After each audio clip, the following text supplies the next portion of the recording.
Escolha a Escola está entrevistando hoje a professora Marina Mazetti Stuck Silva, do Colégio Marista de Ribeirão Preto, que está aqui com a gente falando sobre os projetos de intervenção social. Né? A gente já falou sobre algumas abordagens, mas também temos uma questão aí que do fato das crianças irem para fora da escola e sentirem algum tipo de frustração, professora. Isso.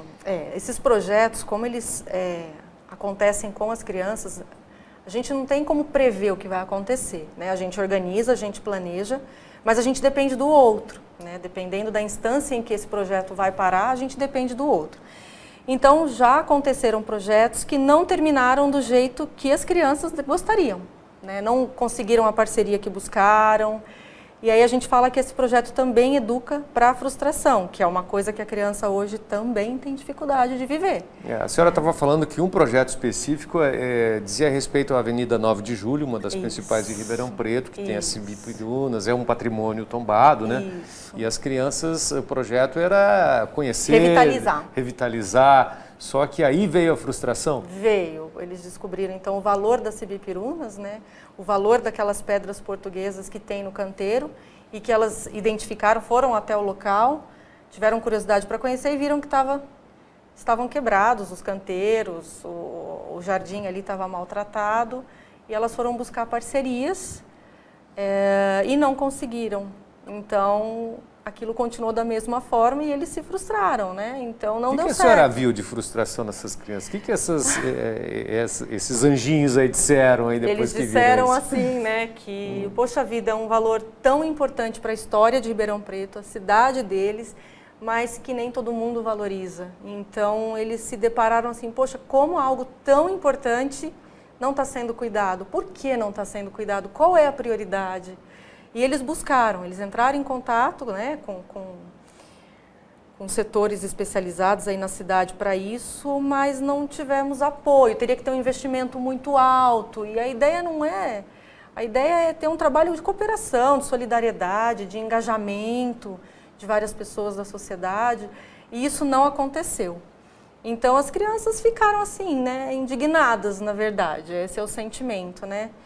A criança é um ser assim bastante inocente, aquilo que você fala para ela, ela acredita, né? A Josiana Constâncio, que sempre acompanha a gente, está dizendo que acha super positiva essa frustração, né? Sim.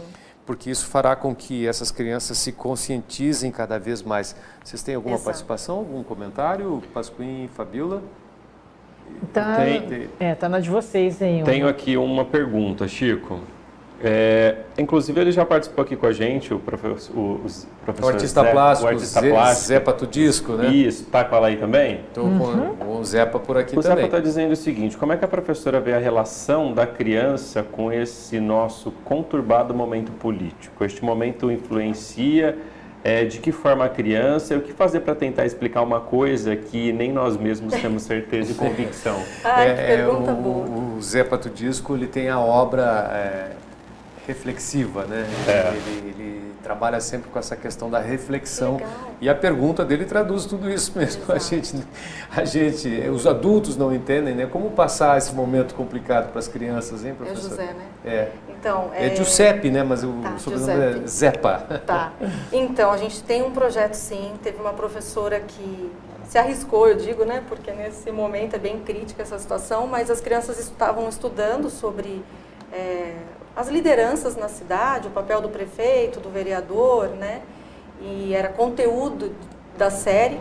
Mas aí, como nós estamos em época de eleição, as crianças começaram a questionar como é que fazia para eleger uma pessoa, né? O que ela como cidadã tinha que fazer. Então o colégio trabalha muito nessa proposta da criança conhecer as propostas dos candidatos. A gente orienta a assistir horário político, isso que o livro também trazia, né? Mas é complicado, porque... explicar eu acho que deve ser uma tarefa inglória para os professores, explicar o momento político, mas eu acho que dar os caminhos, não é, dar professor? os caminhos, isso, mostrar é o que a criança consegue. De que maneira a criança pode ter acesso à informação, né? Nessa faixa etária, sim, né? Ela tem que ser muito, muito concreta a situação, e é isso que a gente orienta. E aí eles vão buscar, pediram para os pais para eles assistirem os horários políticos, conhecerem a proposta dos candidatos, é isso que eles vão conseguindo construir nessa faixa etária, né? Essa faixa etária é de De 6 a 10 anos. A 10 anos. Isso. A senhora diria que essa meninada que está aí já é diferente dessa que está no ensino médio? Ah, sim, eles são estão tendo oportunidade de fazerem críticas, né? De já começarem a analisar, a saber que eles podem se posicionar. Mas é tão curto período de tempo, já tem essa diferença? Sim, porque você instiga isso, né? Na área da educação ali, no colégio, você instiga isso. Então a criança leva isso para casa, né? Então acho que, respondendo ainda a pergunta dele, a gente não consegue esclarecer tantas coisas, mas a criança consegue levar para casa e problematizar, perguntar, ter curiosidade. E à medida que ela vai crescendo, ela vai encontrando caminhos e respostas, né?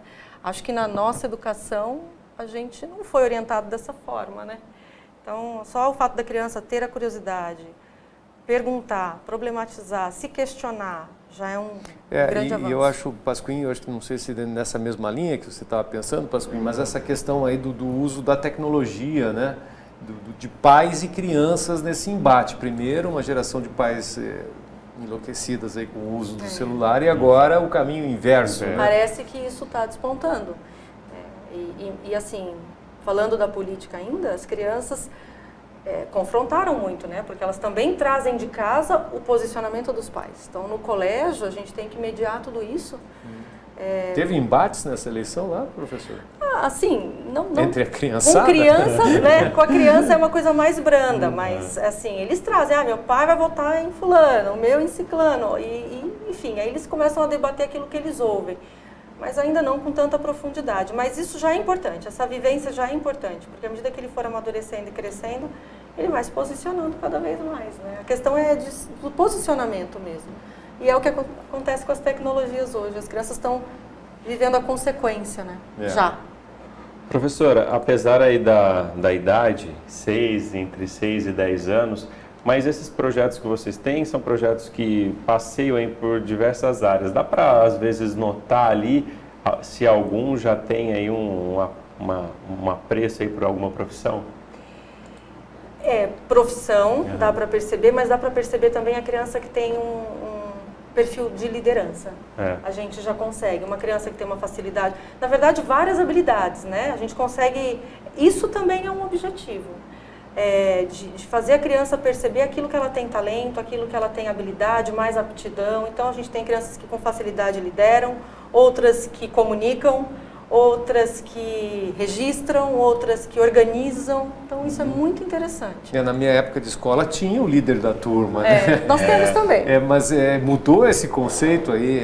Na minha época era um líder, né? Hoje é um só, tem mais de um. Hoje a gente tem um casal, sempre um menino e uma menina. É a diversidade já.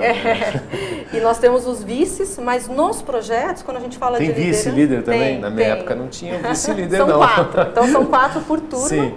E os projetos, eles, a gente chama dessa liderança, mas mais para o lado do protagonismo, de tomar decisão, enfim, dentro das situações de aprendizagem. Mas nas salas nós temos os representantes, eles são os porta-vozes, né? Pasquim? Só aproveitando aqui que a gente falou aí desse processo de eleição, né? A Andressa Maschieto Lorenzato disse assim, fui buscar meu filho na segunda-feira após o primeiro turno e os alunos estavam contando todas as tiras para apurar os resultados. Tem votação na escola. Acho que deve ser aquele extrato, né, que no final o pessoal ali da mesário são obrigados, né, se a Andressa está se referindo ao Colégio Marista, certamente é um dos maiores locais de votação de Ribeirão Preto, né, deve ter sobrado bastante. O pessoal tira o extrato da urna, colocou lá e eles estavam contando, então acredito que seja isso mesmo. Bom, legal. Vamos fazer mais um intervalinho aí, já a gente volta a conversar com a professora Marina do Colégio Marista. Um instante só.